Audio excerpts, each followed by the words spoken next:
Bom dia, tudo bem com vocês?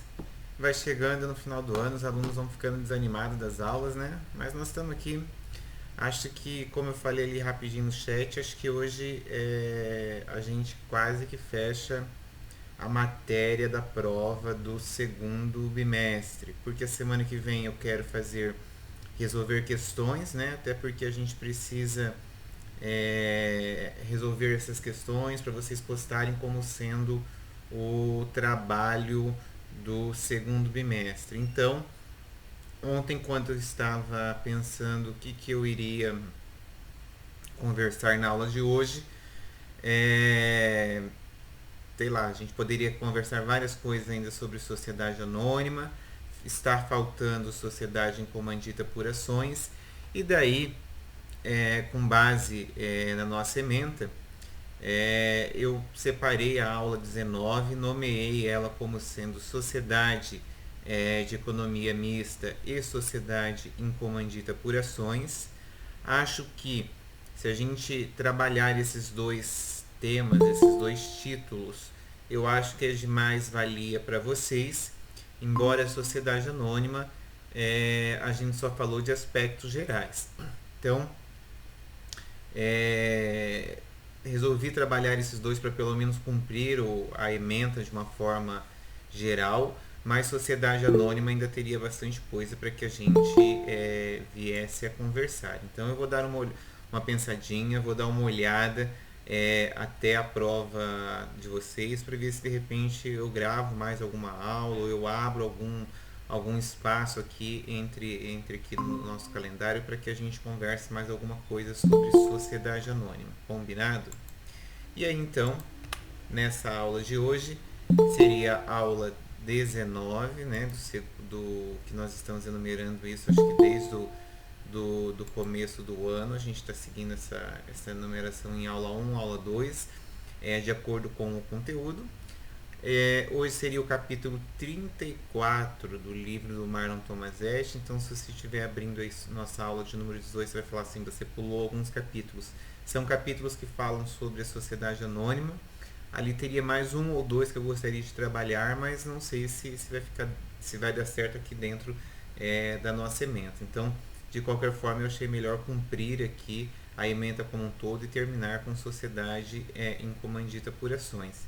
O livro que eu me baseei, então toda essa parte intelectual da aula está baseada no livro do Marlon Tomazetti, e separei apenas dois títulos ali, dois itens para conversar com vocês, sendo o item 1, Sociedade de Economia Mista, e deveria ali, ontem fiquei pensando se eu abriria um subtópico ou um subitem, né?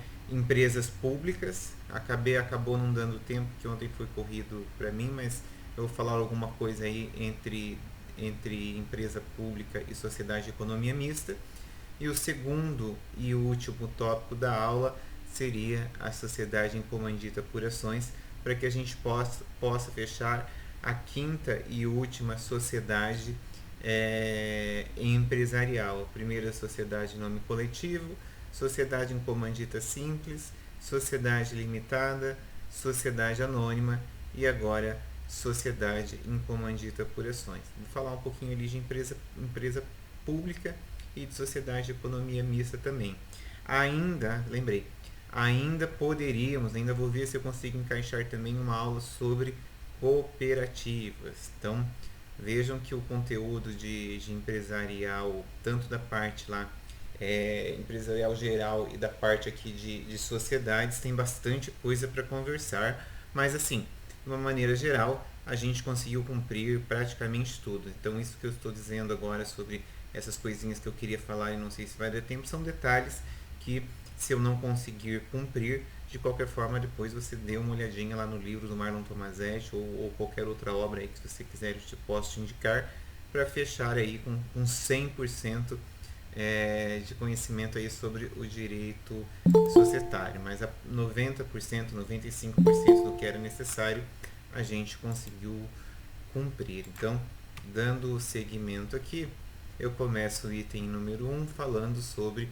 sociedade de economia mista. E você já deve ter muito ouvido falar sobre esse tema aqui no direito brasileiro. E eu anoto ali no primeiro travessão, ó, extremamente comuns no direito brasileiro. Então, sociedade de economia mista é um tipo empresarial que é bem comum no nosso direito. Sociedade de economia mista. Qual é o fundamento legal, professor? Onde é que eu vou me basear aqui para saber, para advogar, para entender o que é uma sociedade de economia mista? Artigos 235 a 241 da, eu coloquei LSA, né?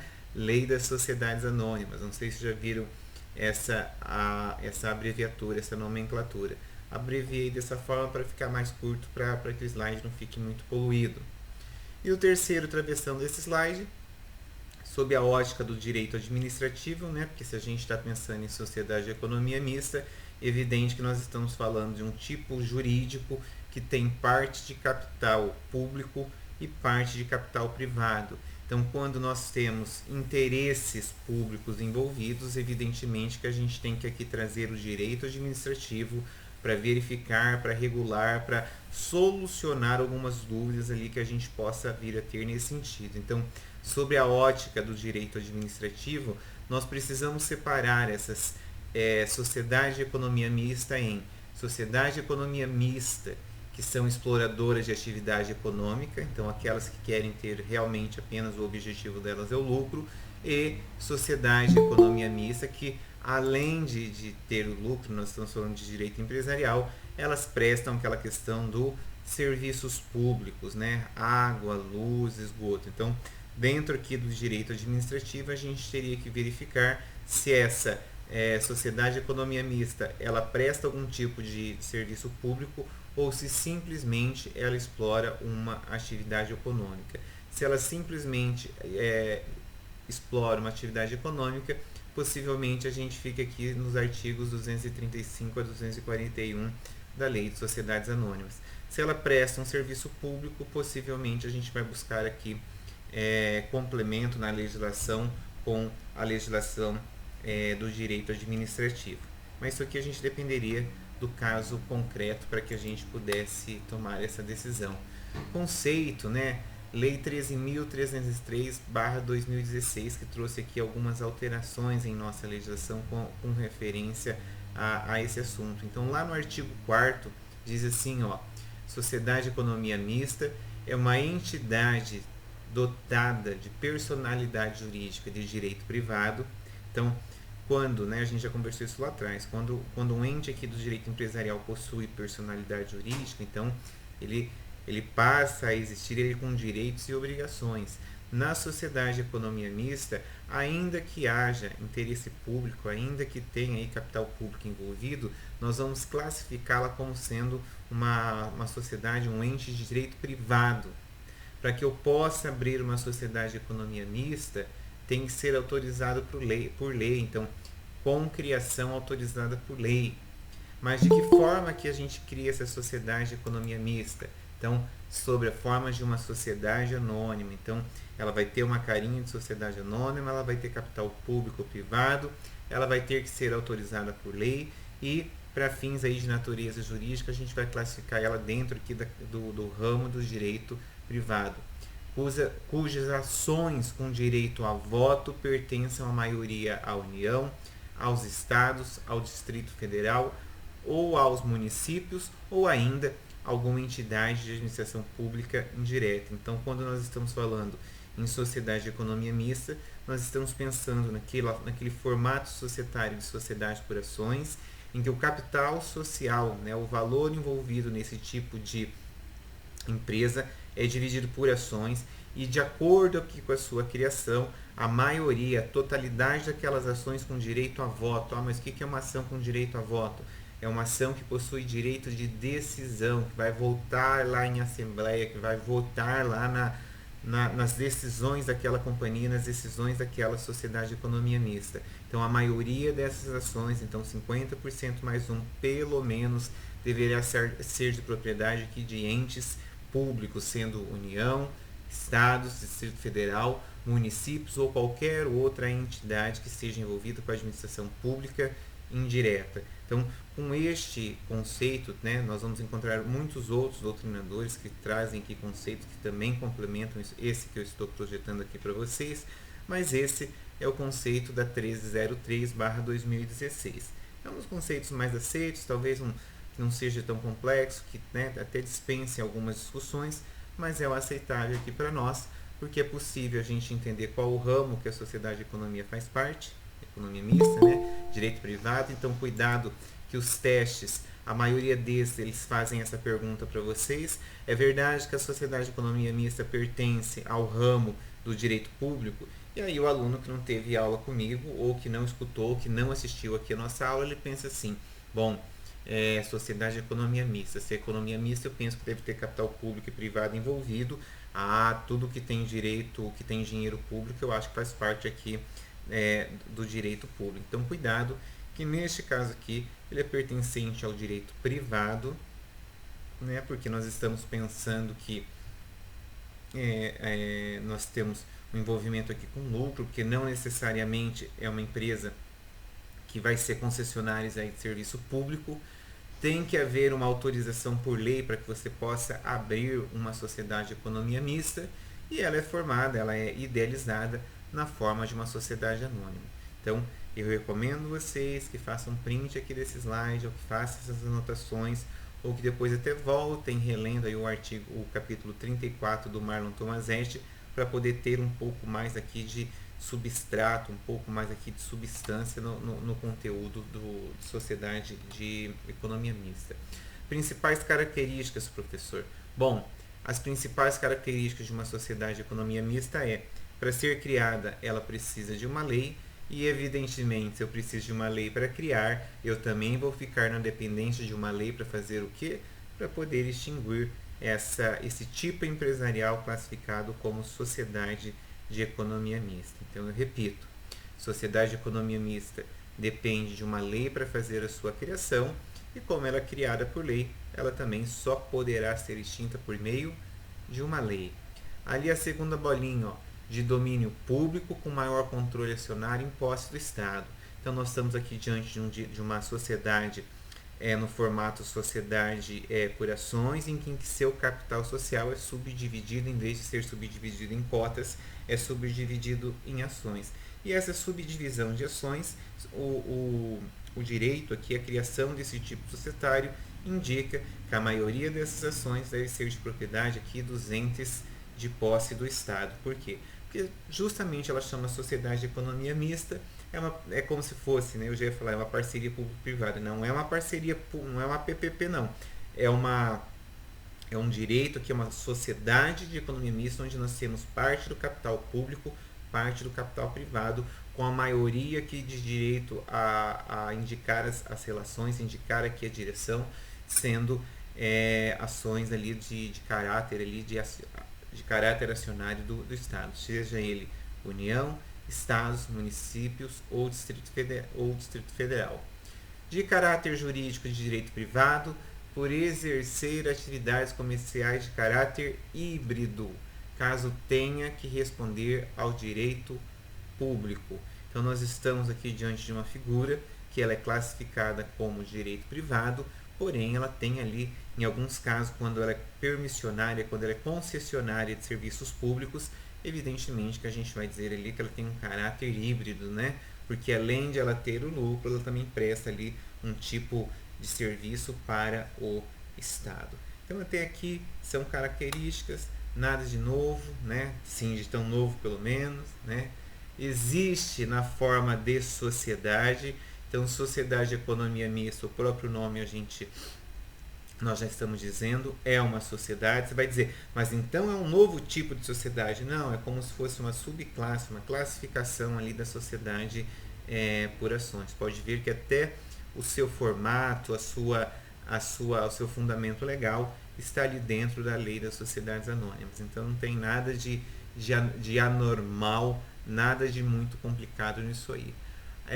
Com ações julgadas na Justiça Estadual e na Justiça Federal, em casos de intervenção da União, entre outros. Então, o que vai determinar a competência aqui para esse tipo de demanda, né, seja de polo ativo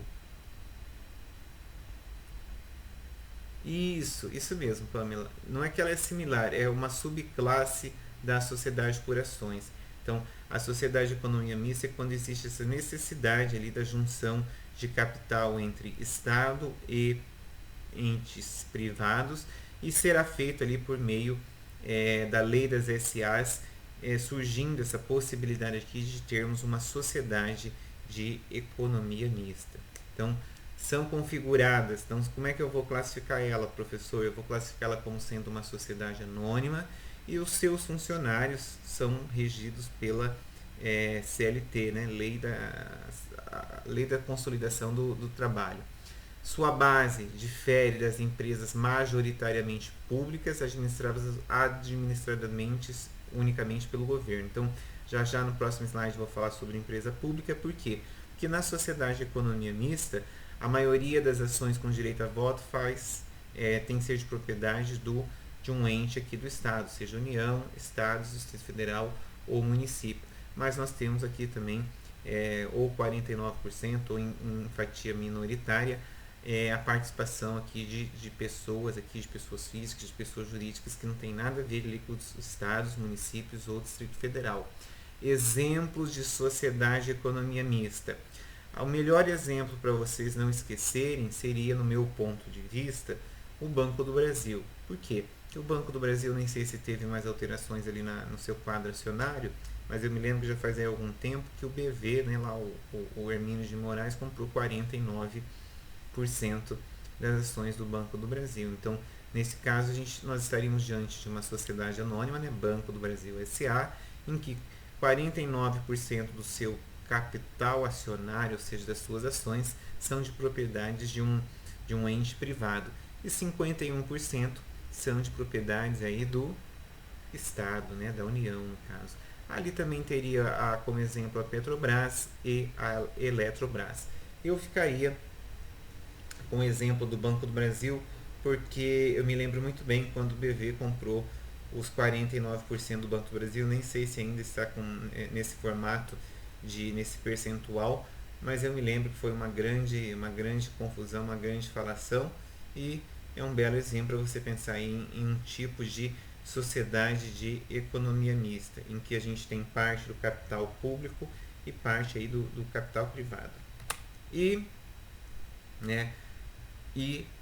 não teria como a gente falar de sociedade de economia mista sem falarmos um pouquinho também aqui de empresa pública. Então, para não abrir mais um tópico, eu preferi fazer aqui como se fosse um comparativo. Então, sociedade de economia mista versus empresa pública. Então, a sociedade de economia mista e as empresas públicas, elas diferem entre si quando o assunto envolve composição dos lucros. Por quê?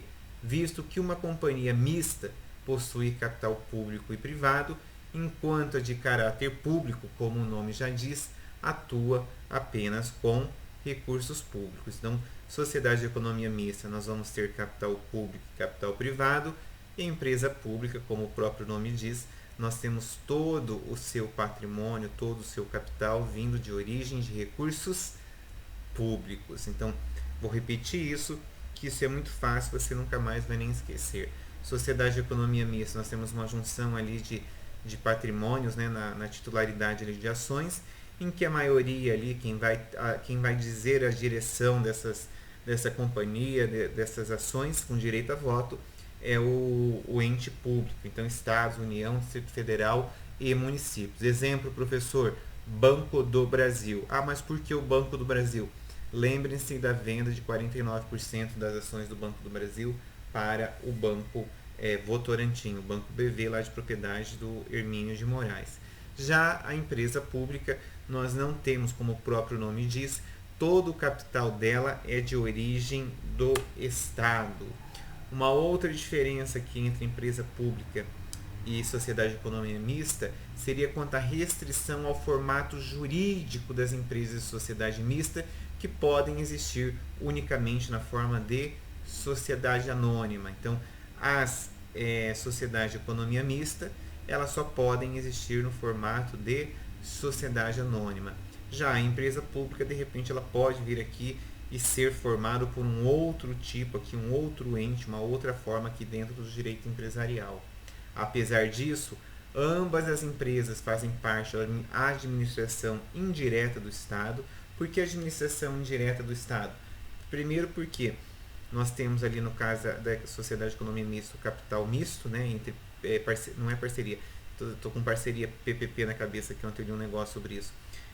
Parte do capital é do Estado e parte do capital é da iniciativa privada. São criadas e extintas por leis específicas enquadradas na categoria de direito privado. Então, empresa pública também é enquadrada aqui na categoria de direito privado. Por quê? Porque são empresas que vão prestar algum tipo de serviço aí à população, que vão ter ali diretoria, que vão ter ali órgãos de administração, que vão ter vida própria, fora aquela questão ali do ente administrativo. Exemplo de empresa pública, a maior delas, que eu acho que é mais fácil para a gente lembrar, Caixa Econômica Federal e Correios. No entanto, que o governo está querendo privatizar, está querendo vender o Correio.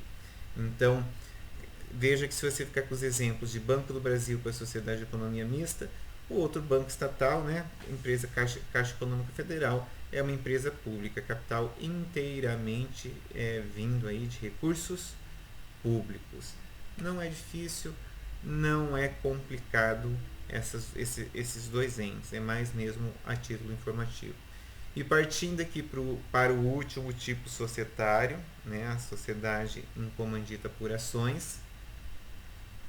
Se nós estivéssemos no presencial, eu faria uma linha do tempo onde eu começaria lá na sociedade em nome coletivo, né? Eu adoro colocar aí como linha do tempo para ver o aluno se ele está conseguindo enxergar, se ele está conseguindo raciocinar. Então eu vou estar tentando aqui descrever para vocês essa linha do tempo. Então, quando a gente parte lá do início do direito comercial na Idade Média, né, século XI, ano 1000, a gente tem ali o surgimento das corporações de ofício, que a gente já conversou com isso lá no primeiro bimestre, no primeiro semestre. Eu disse assim, quando nós voltarmos aqui para falarmos de sociedades, eu vou lembrar vocês de que as sociedades também surgiram ali quase que concomitantemente com as corporações de ofício. E voltei aqui em agosto e disse isso para vocês. Disse o quê?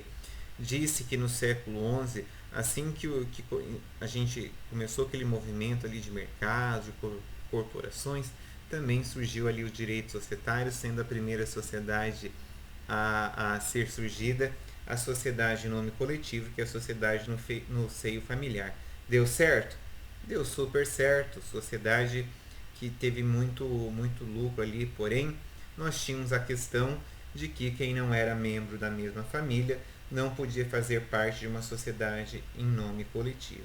E por esta razão, nós tivemos lá a burguesia, né, excluída ali de alguns casos da possibilidade de se formar sociedades, se fazer investimento, porque a igreja não deixava ali você fazer ali o empréstimo de capital privado para fomentar o comércio, estão lembrados?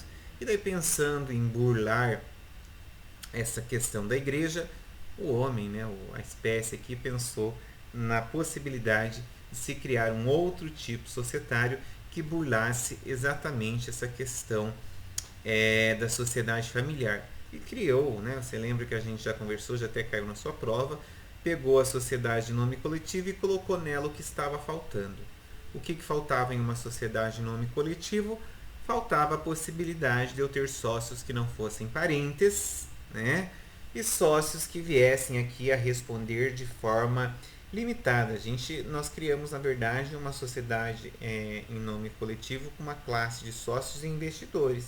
E essa sociedade, baseada lá na história do encomendare, né, recebeu o nome de Sociedade Incomandita Simples, duas classes de sócio comanditado, quem dita dá nome, quem dita tem responsabilidade ilimitada.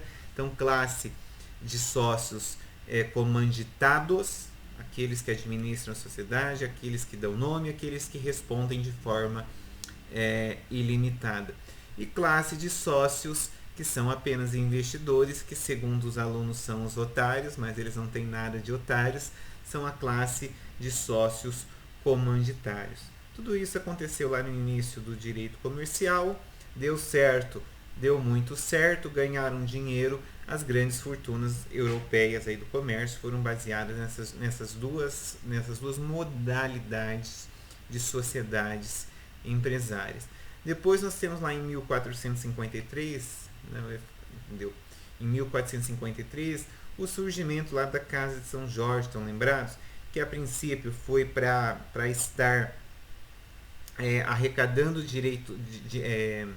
recursos públicos para fazer o investimento em navegações, e no passo seguinte, para poder solucionar toda essa dívida, a coroa veio lá e chamou os burgueses e falou: olha, eu tenho realmente um problema financeiro com vocês, e a minha única possibilidade é que se tornarmos sócios, né? E dali surgiu a famosa sociedade anônima, em que não é a sociedade que é anônima, mas são os sócios, né? Os nomes de famílias que não querem aparecer por uma questão de preconceito, né? Vergonha, e por uma questão também de impossibilidade, porque nós temos ali uma sociedade com um grande número de burgueses, então eu não conseguiria colocar os sobrenomes de todo mundo. Então, isso aí a gente já conversou. Depois a gente conversou sobre Sociedade Limitada, 1892, Alemanha, e PT Saudações. Ficou faltando a Sociedade em Comandita por Ações, né? Então, pera lá, professor, mas onde que eu vou encontrar essa sociedade? Primeira informação importante: é uma sociedade em desuso no direito brasileiro. Prof, mas por que o senhor vai ensinar uma sociedade que está em desuso no direito brasileiro e por que está em desuso? Então vamos lá. Na sociedade anônima que a gente conversou lá passada, nós tivemos aquelas 3 fases, estão lembrando? Fase da autorização, fase do privilégio e depois a fase da liberdade plena. Então, quando nós pensamos lá na primeira fase, que é a fase da autorização, fase do privilégio, quer dizer, para você poder abrir uma sociedade anônima, você precisava ter ali o Estado como seu sócio, como seu participante, concordam? Então, o que a burguesia, o que o direito ali, o que os homens começaram a enxergar depois ali do surgimento da SA? Porque a SA eu teria que ter o Estado como meu acionista, né? Como ainda no início, na Gênese, né? Então eles imaginaram a possibilidade de criar uma sociedade e tirar o Estado fora dessa história. Ah, mas como é que eu vou tirar o Estado dessa história? Se hoje eu estou aqui, ó, 1500, vamos supor, estou olhando lá para o que existe de sociedade no direito para que eu possa montar. Eu só tenho a sociedade de nome coletivo, de família e responsabilidade limitada, não me interessa. Eu tenho a sociedade em comandita simples, que tem uma classe de sócios com responsabilidade limitada, né? E outra com responsabilidade ilimitada. Poxa vida, nós não temos a LTDA ainda, e temos a SA, que o Estado tem que ser meu acionista. Poxa vida, se eu pegasse a sociedade em comandita por ações e fizesse ali algumas alterações, a comandita simples, e fizesse algumas alterações nela, né? Transformasse o capital social dela em ações, então de repente eu conseguiria ter um modelo social baseado na sociedade anônima e que o Estado não fosse membro. E foi isso que aconteceu. E por que está em desuso no Brasil? O nosso direito comercial é recente, vocês estão lembrados que é de 1850 para agora, para 2020. 1850 nós já estamos na fase da liberdade plena, né? Ali da sociedade. Estamos próximos da época da liberdade plena, da sociedade anônima, vindo lá depois do Código de Napoleão, estão lembrados? Em razão disso, hoje, se você quiser abrir uma sociedade anônima, você consegue abrir. Você não precisa mais ter o Estado como seu acionista, seja majoritário ou minoritário. Então, por essa razão, a figura sociedade em comandita por ações, você não precisa mais dela. Você pode abrir direto uma sociedade anônima. Por este é um dos principais motivos em que a sociedade em comandita por ações, embora existiu lá no direito comercial mundial, deu certo, foi uma grande sacada aí dentro do direito, mas em 2020 ela está em desuso aqui no Brasil porque você não precisa mais dela. Você pode abrir uma sociedade anônima direto sem ter o Estado aqui como seu acionista, como seu sócio. Eu acho bem interessante também, Amanda. Eu não sei se vocês estão conseguindo enxergar o que eu estou querendo dizer, mas se eu conseguisse desenhar isso numa linha do tempo, isso ia ficar bem claro. Previsão legal, né? Onde é que a gente acha esse tipo de sociedade? Então vai estar lá nos artigos 280 a 284 da Lei das SAs aqui no Brasil, a 6404/1976, e com a reforma do Código Civil de 2002, ela também aparece ali, ó, em dois míseros artigos, os artigos 1090 a 1092, né? Na verdade 3. Então, mas por que isso? Porque ela está em desuso, você não precisa mais criar uma sociedade comandida por ações. Então aqui eu fiz mais algumas anotações, ó. Surgiu diante da necessidade de tornar limitada a responsabilidade de alguns sócios. Prof, como assim? Vamos lembrar então? Vamos lembrar? Na sociedade em comandita simples, nós temos classes de sócios de responsabilidade limitada e classes de sócios de responsabilidade ilimitada. Numa comandita por ações, nós vamos estar pegando o capital social dela e dividindo em ações. Então nós vamos pegar a forma, a capa da comandita simples e colocar aqui na comandita por ações. Pera lá, professor, mas como é que eu vou ter sócios, né? Eu vou ter acionistas com responsabilidade ilimitada se uma das condições para ser uma sociedade anônima é você ter responsabilidade limitada? Lembrem-se que eu disse para vocês que os homens fizeram uma adaptação. Então, pera lá. Deixa eu pensar quem é que eu poderia colocar aqui na sociedade para ter responsabilidade limitada em uma SA. Poxa vida, uma SA tem diretoria? Tem. Uma SA tem conselho fiscal? Tem.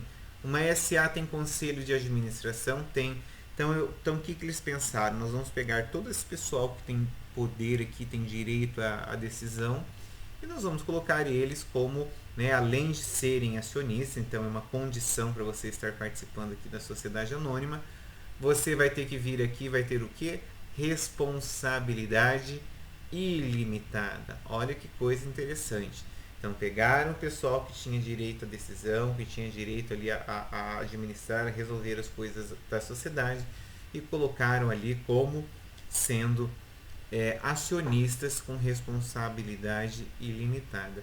E os demais acionistas, como a gente já conhece hoje, responsabilidade comum.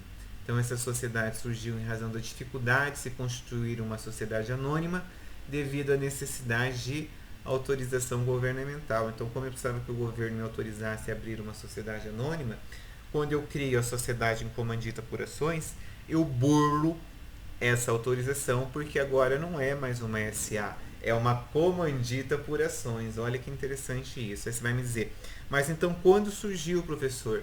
Surgiu mais ou menos, nós não temos uma data próxima. Se você pegar ali os livros de história, aqueles que contemplam que lá a Companhia das Índias, a Companhia Holandesa de Descobrimento, estão lembrando? Lá 1602, vai ter surgido ali mais ou menos nesse período. Não ali no período lá da Casa de São Jorge, porque não se entende que aquela Casa de São Jorge seja a primeira sociedade anônima da história. Seja o primeiro banco, não a primeira sociedade anônima. Então, para nós aqui, tanto faz se é antes de 1500 ou depois de 1600, até porque está em desuso. É importante a gente saber que ela existe. Então, esse surgimento, né, quem foi o pai da criança, remonta ao direito francês, ante a proibição do artigo 37 do Código Comercial de constituir uma SA sem autorização estatal. Então, vejam bem que a sociedade em comandita por ações, ela surge para burlar essa proibição em um Estado ficar de fora e não fazer parte aqui em uma sociedade anônima. O artigo 38 permitiu a divisão do capital em ações, obedecendo normas da sociedade anônima. Então, vejam que ali o artigo 38 ele fundamenta a característica que nós pegamos a comandita simples e colocamos ela aqui no formato de comandita por ações. Evidentemente que é um modelo híbrido, né? Estou contando já para vocês, é como se fosse uma mutação jurídica, né? Pegamos o formato da comandita simples e encaixamos aqui na sociedade anônima. Na responsabilidade do sócio e na administração da sociedade, segue o modelo ali da questão das comanditas, sociedade de pessoas, que eu quero saber quem é quem, e na estrutura econômica, seu capital social é dividido em ações, e aí naquela parte dos acionistas que não possuem responsabilidade limitada, evidentemente que é uma sociedade por ações, entra quem quer, sai quem quer, da forma como achar melhor. O legislador, a intenção, por que foi criado, né, uma sociedade em comandita por ações? O legislador, a intenção dele foi o quê? Foi coincidir o poder de gestão com a responsabilidade pessoal, favorecendo a obtenção de recursos no mercado de capitais, possibilitando que seu fundador conserve com segurança uma posição de estabilidade em sua direção. Por quê? Porque os órgãos ali, as pessoas que tomam decisão, são aquelas pessoas que possuem ações e possuem responsabilidade limitada. Então dificilmente você vai encontrar alguém querendo mudar ali de tipo de classe social, concorda? Eu não quero entrar numa classe que eu tenha responsabilidade limitada. Eu não quero pôr em risco o meu patrimônio pessoal em razão de uma atividade empresarial desenvolvida aí por mim. Então, por essa razão, justifica-se esse slide. Tipos de sócios. Nós só temos 2 tipos de sócios na sociedade em comandita por ações. Os diretores ou gerentes, que daí vai ter toda aquela ladainha, né? Responsabilidade solidária. Eu vivo brincando com vocês e digo, quando você quer desejar o mal para alguém aqui dentro do direito empresarial, você deseja para a pessoa que ela seja o quê? Quero que você seja solidário a outra pessoa. Isso é péssimo. Por que é péssimo? Porque o solidário vem e ajuda aqui a pagar a conta. Então, responsabilidade solidária ilimitada, vai responder com patrimônio pessoal, sim, e subsidiária ao capital social. Você pode exigir primeiro o exaurimento, né, o esgotamento aí do capital social dessa modalidade de sociedade, para depois aqui vir pegar o seu patrimônio pessoal. Acionistas, segunda classe de sócios, respondem tão somente com a integralização das ações subscritas ou com as ações adquiridas. Então, se eu entrei em uma sociedade em comandita por ações e a sociedade deu tudo errado, o máximo que eu vou perder se eu sou apenas um acionista, o valor máximo que eu vou perder é o meu valor de investimento. Eu não terei que pagar nada com o meu patrimônio pessoal. Fácil até aqui ou difícil? Como é que funciona o nome empresarial aqui de uma sociedade em comandita simples? Firma social pelo nome de alguns ou todos os sócios diretores. Assim como lá na sociedade em comandita simples, estão lembrados? Lá a gente também fazia o nome como sendo firma. Nós queremos saber qual é o sobrenome aqui do capitão, o nome de quem tem responsabilidade ilimitada. Aqui na sociedade em comandita por ações segue a mesma regra, né? Aí você vai dizer, mas poxa, então a sociedade terá que ter nome, sobrenome de algum diretor? Possivelmente, sim. A gente chama de denominação social, né? O que seria uma denominação social? Se for firma, tem que ser nome de quem tem ali, de um dos diretores, alguém que tenha responsabilidade ilimitada. Se houver a possibilidade, se você quiser fazer a opção por ter uma denominação, você também pode, porque nós estamos tratando de uma sociedade em comandita por ações. Só que para que alguém possa entender do que você está falando, você vai ter que colocar a palavrinha mágica na frente, escrita CS, né, comandita por ações, ou por extenso, escrever sociedade em comandita por ações. Então, se eu fosse fazer minha firma social, eu poderia colocar Sonsim Bar comandita por ações. Poderia? Poderia. Entendeu? Ou poderia fazer uma denominação, né? Bar legal comandita por ações. É possível? Não é um exemplo lá muito católico, mas é legal. Legal que eu diga possível. A gerência. Qualquer acionista que responderá ilimitada e solidariamente pelas obrigações sociais da sociedade e subsidiariamente pelos seus bens sociais. Então, para poder fazer parte da gerência de administração, tem que ter responsabilidade ilimitada. A responsabilidade perdura em até 2 anos após a destituição ou a exoneração pelas obrigações contraídas durante a gestão. Então, depois que você se desligou dessa função, você ainda permanece por 2 anos. Restrições aos poderes da Assembleia Geral aqui de uma comandita por ações. Sem o consentimento de todos os diretores, eu não posso mudar o objeto dessa sociedade, né? Óbvio, isso seria injusto. Eu não posso prorrogar o prazo de duração se ela tiver prazo determinado. Estão lembrados? A gente tem sociedade com prazo indeterminado e sociedade com prazo determinado. Se essa modalidade aqui tiver prazo determinado, eu não posso mudar sem ter ali são restrições da Assembleia Geral. Eu não posso aumentar nem diminuir o capital social, por evidente, né? Não posso criar debêntures. O que são debêntures? Debêntures são títulos, né? Títulos de dívida aí desse tipo de sociedade, ou até de uma sociedade anônima. Isso tem bastante, talvez não seja o nosso cotidiano aqui digamos assim, do nosso rol aqui de atividades comerciais, atividades empresariais, mas as empresas emitem debêntures, né? Eu já disse aí para vocês, debênture. Eu já disse que eu tenho lá uns trocadinhos guardados na XP. Debêntures são títulos de empresas. Então, por exemplo, eu pego lá a Petrobras. Petrobras é uma empresa pública, tá lembrado? Então, a Petrobras vai lá e vai emitir, por exemplo, debênture. Debênture é como se fosse um título, né? Um título para 2025. Ela vai pagar juros de 5% ao ano, entendeu? Então, isso é uma debênture. Eu vou lá, então, digamos que eu invista lá, sei lá, 100 mil reais em debêntures da Petrobras. 5% ao ano, dá 5 mil ao ano. Nós estamos em 2020 para 2025, são 5 anos. 5 vezes 5, 25. Em 2025, a Petrobras vai me devolver 125 mil reais, mais talvez a correção monetária. Então, isso é uma debênture. São títulos extremamente seguros. Por que são seguros? Normalmente, eles só podem ser emitidos com lastro econômico, né?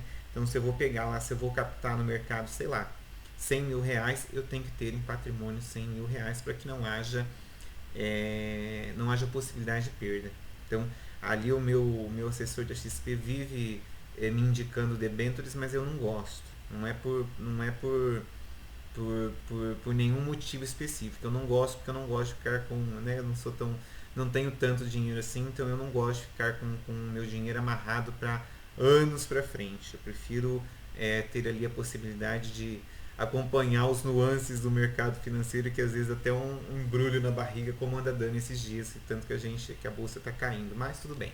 Então, debêntures é mais ou menos isso que eu expliquei para vocês. Claro que expliquei de uma forma simplíssima, mas dá para entender o que é que eu estou querendo dizer. E uma das últimas restrições é aprovar a participação em grupo de sociedades. Então, pegar essa sociedade em comandita em ações e aprovar a participação dela numa outra sociedade, num outro formato, num outro grupo social. Então, isso aí são restrições aos poderes gerais de assembleia. Fiquem tranquilos, porque é uma sociedade que está em desuso no direito brasileiro. Então, entre a comandita por ações e a SA, se tivermos que estudar alguma coisa com mais afinco, acho melhor estudar a SA. Eu acho que esse era o último slide. Isso mesmo. Eu não quis protelar, porque na verdade, eu falei de 3 assuntos, né? Sociedade de economia mista, empresa pública e comandita por ações. Não quis me estender muito, porque até para não dificultar aqui, não tumultuar o raciocínio de vocês.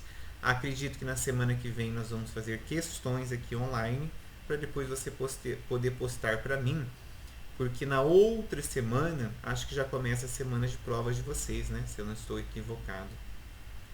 Mas mesmo se não começar, se eu estou aqui equivocado nas datas, aí a gente faz uma revisão. Combinado? Dúvidas? Todas, né, professor? Dúvidas a gente sempre vai ter mesmo, né? Mas eu tentei explicar de uma maneira bem simplória, gente. Depois, se vocês puderem dar uma olhadinha no capítulo 34 do Marlon Tomazetti, vocês vão ver o quanto simplório eu fui nessa explicação que eu acabei de fazer para vocês. Mas é o mínimo, é o básico que dá para você, em cima disso, construir um raciocínio. Combinado? E até quarta-feira que vem. Bom resto de semana, bons estudos.